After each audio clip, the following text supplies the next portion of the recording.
Raychando, héros de la résistance gabonaise. Fin 19e siècle au Gabon, un homme refuse de plier face aux colons français. Son nom, Raychando. Chef du peuple miénais, il ne négocie pas. Il combat. Il connaissait chaque sentier, chaque rivière, chaque forêt. Son terrain, c'était son arme. Attaque éclair, embuscade, tactique imprévisible.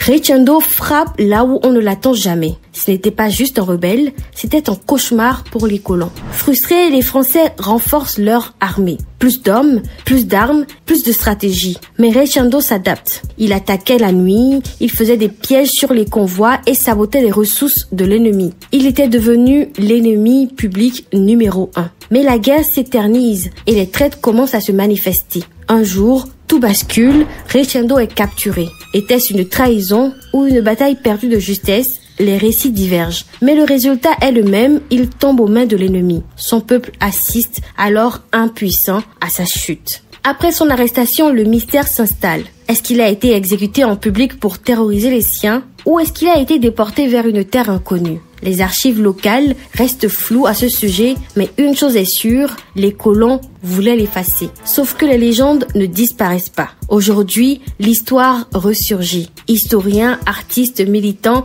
tous réclament justice pour ce héros oublié. Raychando, c'est la mémoire d'un peuple qui ne se soumet pas.